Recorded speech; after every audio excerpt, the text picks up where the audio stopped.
Hello everybody, Flik here. It's time for yet another Let's Look At. Today we are looking at Teslagrad by Rain. This is a game that came out the tail end of last year in the run up to Christmas. It classes itself as an action platform puzzler. It's a very free-form action platformer, I would say, with a lot of puzzles, some of which are very challenging.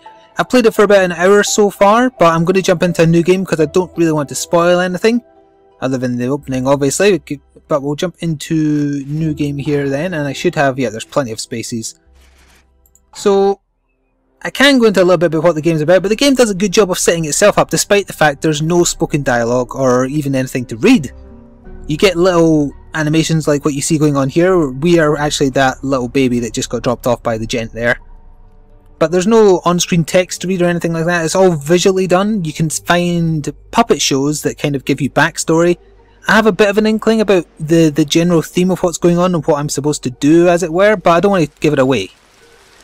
But you're not given any kind of overarching goal other than, in a second here, you're going to see times have changed, there's evil guys in red all over the place, and we are told to run. Now I'm going to be using the keyboard for this.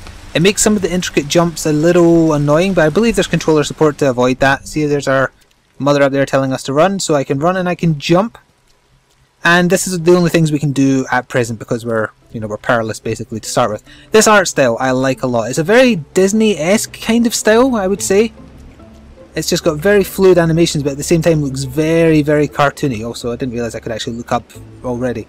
But we'll just keep on going across. By the way, we're going across the rooftops because there are the villains in red down the bottom. I'm not even sure what they're called because there's, as I say, there's no text. And we can climb these vines. So it's very, very basic platforming to start. Do not let that deceive you, because this is actually... Oh, I never did this last time. Why didn't that kill you? I just crushed you. He may actually catch me. Nope, he can't climb. That's fine. That was a close one. As I was saying, don't let this basic platforming fool you, because the game has a lot of interesting mechanics involving polarization of things, of platforms, of cubes. What else has it got? It's got a blink system eventually. I don't think I'm going to make that. Oh, I did. I was supposed to go over here to get away from that guy over there. That's fine. And pay very close attention in the background to all these posters, and there's scribbles on the walls sometimes as well. All these things give you hints about what is actually going on. So you're rewarded by paying attention as opposed to the game, forcing you to learn what's going on. And I like it a lot. I mean, as I say, I've only spent an hour with it so far. I've been challenged by the puzzles. Part of it is not entirely being sure where to go now. I might screw this bit up because doing these kind of small jumps. No, it seems okay. And we don't want to fall down there. He is quite fast, this guy. Following us. Oh, up there. Up again. Up again. Also, this is a Unity game. And for some reason it seems to make my PC's fans work pretty damn heavily. I'm not entirely sure why. It just seems to come and go randomly. Oh, luckily there's no falling damage and we're just going to go through here. And then do a bit more climbing. And by the way, if you like what you're going to see here, and I wouldn't say pass judgment yet, other than perhaps on the very cute art style, because we're going to very quickly get into the proper puzzling. That's why I'm kind of trying to push on without going into too much detail about what I'm doing here, because this is the intro. This is the tutorial almost. And by the way, if any of these guys catch me, you just kind of get a very quick checkpoint. It's not like you get thrown back to the start or anything like that. The checkpoint system is very nice. It's usually just a few seconds prior to what happened if you happen to get yourself killed by accident. So what was I saying? Oh, yes, sorry, hang on a minute. I just need to outrun this guy. He's a lot faster than the regulars. He does have a name, but I only know that because one of the Steam trading cards has his picture and his name on it. I think it was Boris or something like that. Oh, we're going up here. And keep running. Yeah, looks like we pulled ahead. Just in time. You giving up? Yeah, he gave up. That's fine. So if you are interested in what you see by the end of the video, then please do consider looking in the description box, as you will see a link to the GOG site where you can pick up Teslagrad for $9.99. That's in dollars, so in British pounds that would be £6.50-ish, which is a very fair price for a puzzler if you're into this type of game. So there's that guy who was chasing us up there in the background, so he's probably going to come back and harass us later on, but I certainly hope that wasn't the guy who dropped us off, who I presume is our father. I certainly hope it isn't him anyway. That's a bit depressing. It does have a very bleak atmosphere going on in the background, despite the fact it never tells you this. I mean, we've got a corpse on the floor there, and it looks like the guys in red have been murdering the guys in blue for reasons unknown, and then this is giving us hints about what these little blue spheres do, and then what these platforms do. And just like that, we are shown them. So if I touch these guys, I get a... I don't know what to call it really. But whatever it is, a shield, I don't know, I can't think of anything else. Whatever it is, when you touch one of these blue things, when you're charged by one of those machines, it makes you have upwards lift. And that's just a... I'm not even sure that classes as an enemy. I don't think it can kill you. Can it kill me? No, I didn't think so. They're just there because you use them for puzzles there. And there's another dead body, rather depressingly. Now, we can't go up there, although it just occurred to me. I've never came back here in my other file. I'm curious if there's anything up there. Oh, in fact, I can go see, can't I? Because I want to get polarized, but I don't want to get shot upwards, because otherwise I'll die. So if I'll do that, and then do that... Oh, not quite enough. Not quite enough. Okay, let's try that again. I don't think that's the way I'm supposed to go, so I'm very curious if there's a secret up there that I missed. Come this way, little robot friend. I just want to have a little quick guess of... There are secrets, there's scrolls. I believe they just give you, like, drawings. Oh, no, no, no, no, no. Oh, it is. Look, up there. You can kind of see it's like a Japanese-style scroll. I'll try one more time. Just one more. I'm a stickler for this kind of thing. If I see a collectible, I must have it. Right, and then we go... No, it's because I hit the... I need to kind of just like hit there and raise all the way up. Alright, screw it. I know it's there. Oh, well, okay, since this is almost here. One more time. Just one more. Do what? Oh, yes! Yeah, there we go. Oh, and it tried to get me there. So if you press tab, you can have a little look. That gave me an achievement called the Guardian Furnace, or Femus? Femus. I'm not entirely sure where you go to read those, because that's your map filling in as you explore. And I don't think I can press up and down. I can only go to this page here, and I'm not 100% sure what that page is for either. I've not filled that in on my other file. But either way, collecting those things give you achievements. So here's where we start learning about the mechanics of the game. We can't influence them yet, but the game teaches us by showing, which is a method of teaching the player that I'm very fond of. It's the way it used to happen in old-fashioned games, like old Mario games, old Mega Man games. You didn't have a pop-up saying, press A now to wall run, or whatever, or wall hang. They just showed you it happening and then gave you a little playground where you don't necessarily die if you screw up, and you learn. So I think I climbed up there last time. I'm just curious what's over here. I've only played through the intro once, so I'm just curious. Ah, there's a collectible. Now, how would I get up there to... Oh, you can actually walk through here. Right, that's a collectible I've missed. I assume since this is a new file, even the ones I picked up will be back, so... I'm not too concerned. I'm just curious how you would get over there. I'm thinking about the powers I have in my main file, and I don't think any of them would do either. So we still can't do anything here, but over here we have our first true power, the polarization glove. I don't know what else to call it, maybe the Tesla glove. You can punch with either polarity, the blue or the red, and this is where you learn that kind of opposites attract. But you can't actually hit these ones with X's. They cannot be changed. They are just the colour that they are. So if I make this one red, nothing will happen, because red, I guess, the similar colours push each other away, but opposites attract. So there we go. That's just explaining how all that works. I wonder if I come over here and drop down, I'll end up at where that collectible was. Ah, I bet you have to jump over there, and I can't quite make it if I had one of my other powers in my full game. Oh, I did make it. Hey, there we go. So what was that one called? I didn't get an achievement for that, so maybe I did already have it. Either way, we'll go along here. So opposites attract, so we want that to be blue, we want that to be blue, red, and red. And once again, this is the most basic form of puzzle. It gets better. So this is kind of like the first part of the game where your progression is limited by just this thing in the way and you have to remove it. But mostly the game only blocks your progression in ways that mean you just need to find the particular power you require to get past an obstacle. Now there isn't a power that lets you get past this big thing in the way here, but for example there might be too big a jump for you to make at present, but eventually you get the ability to blink, and that will help you get across. So it's a very kind of Metroidvania-esque way of there's secrets all over the joint, but you need certain powers to access them, and the same goes for progression. And also you have kind of an unsaid overarching theme. So this is still helping us out by giving us these chalk scrolls in the background here. You can look down and punch and make that the same element, so it forces the platform down. We can come over here, we want this one to go up, so we want it to be red, and there we can go. Huh, I just realised what that statue in the background is. I won't bother explaining it because that would be slightly spoilery. What do we want to happen here? We want that to maybe go up there? Yeah, we do. So then this little guy will go all the way along. Is that what we want? Let's see here what happens. Yep, because that forced that up. And then we want this to get forced up, so whoops, we'll go like that. And there we go. Now, how do I get up here? There we go. The red one raises you. Not when you touch this. If I was imbued with that red force field from that guy and I walked into this, I would get drawn back down into the floor. But what we do want to happen here is that, to give me enough lift to get up here. Once again, we are still in... Oh, that was very close. Once again, we're still in the very basic tier of puzzles. I'm trying to push on because I want to show off one of the bosses, and that's kind of where I'm aiming to... Oh, can't go this way yet. But there's that statue thing I was on about. I didn't actually want to give those away, but sadly... Yeah, they're insta-kill enemies if you touch them. In fact, I'll just show you what happens when you die. There, I died.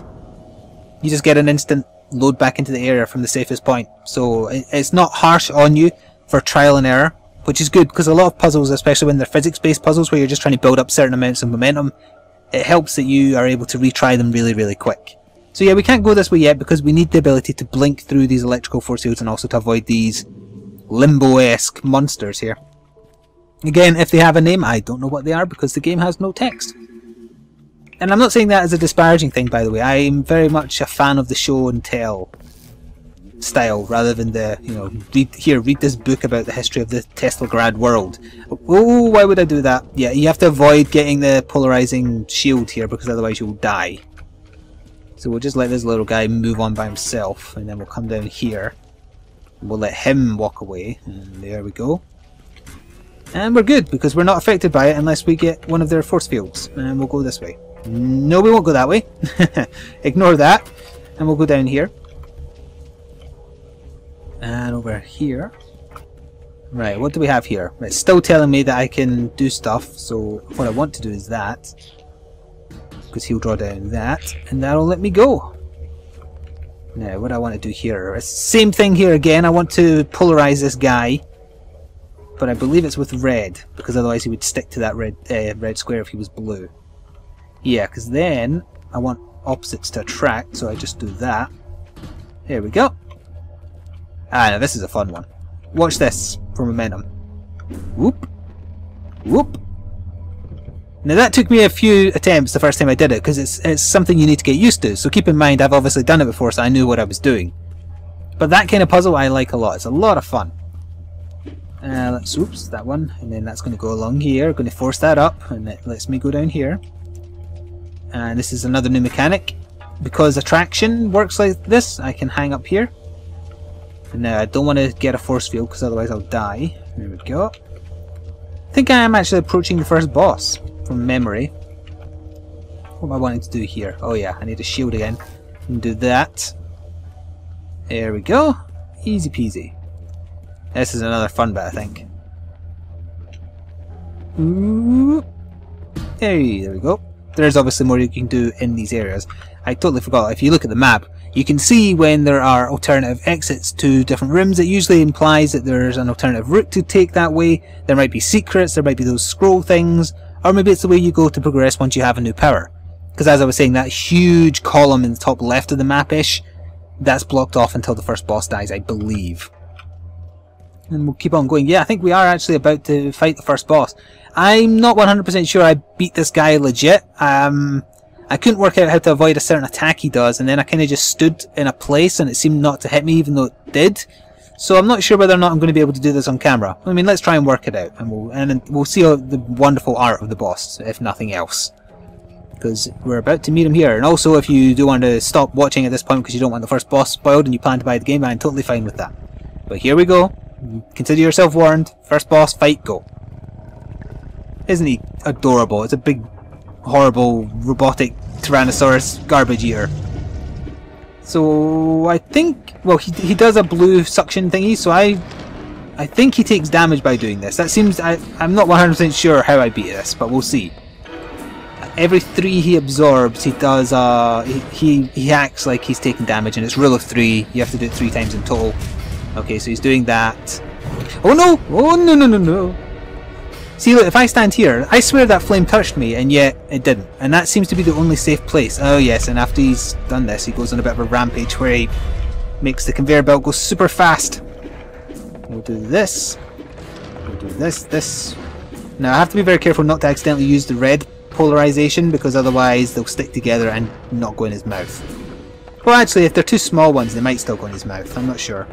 But this works. Oh, I knocked it away! Oh, that's it again. Oh, okay. Oh. Careful now, careful now.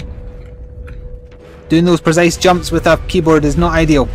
But another reason I decided to keep on using my keyboard, because I'd already played the first hour with my keyboard, was to prove that it is possible. It's not a platformer that desperately requires controller support. Although I think it does. It's just for whatever reason I decided to try it without sticking in my 360 controller for a change. There we go. Nope, you're moving. The conveyor belt is now constantly moving fast, so it's very, very hard to get him there. There. Was that all three? I think it might be. Yeah, he's done. I'm sorry, little T-Rex guy. The music isn't even happy that I've defeated him. It's more depressing, if anything. But so we will play on a tiny little bit as I kind of wrap up my thoughts on spending an hour plus however long this video's been going on for with Teslagrad.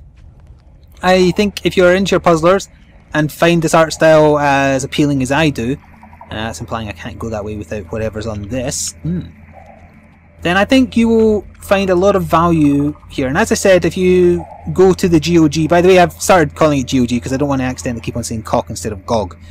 In the link description below, you can find it for the incredibly reasonable price of $9.99 in dollars. So especially if you're one of my UK viewers, you should understand a decent, nice looking, well made puzzler that looks like this with some really nice mechanics, makes you think, for under a tenner. It seems really good, especially when, although Jazzpunk was also an amazing game that I covered recently, it was trying to get, what, like 15 or 18 quid, and it doesn't have as much to offer as this does. Oh, that made me auto walk there, but that's my new power up. Those belts and boots have given me a blink, sorry, not a dash. Very specifically a blink, because it does let you pass through solid matter. If I wanted to, I could get myself nommed on by that creature in there, but I'm not going to do that. I will say, I highly recommend Teslagrad. I am enjoying it thoroughly so far. Does that mean it hasn't got some problems? I'm not sure. I haven't found any problems, really. If you don't like trial and error puzzles, then yeah, maybe you wouldn't be too enamoured with the game. Because there is a lot of trial and error. I mean, there just is. You have to get used to the powers you get. Some of the momentum puzzles are a bit confusing. I got to this area with a huge tree. I'm not entirely sure where it wants me to go, if anywhere at all, so I'm kind of backtracking across the whole game. So a tiny bit of direction would go a long way. That's really the only kind of minor complaint I can think of. But the game's clearly going for a minimalist thing where it expects you just to work out what's going on. Whoops, that was my bad. It doesn't want to spoon feed you everything. It wants you to learn as you go, and I can respect that in this day and age, because quite frankly not enough people do that. Right, how are we going to do this? We want to do that so we have enough time to teleport past this guy. Also, I've already shown far more than I meant to, and I messed that up, so we'll just go whoop. One more little puzzle. See, I find it compelling to play as well. I didn't mean to play a full hour before recording my video, it just kind of happened because I was having fun. I found a really interesting puzzle involving a lot of quick movement and quick blinks that I felt so satisfying once I'd done it.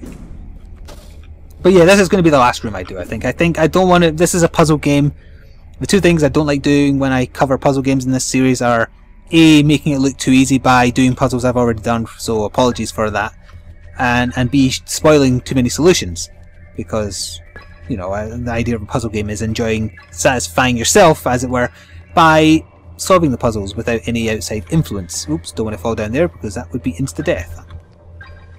But that just takes us back to where we were earlier, but we can now do different things thanks to having the blink power. Also, I really should not have gotten that shield.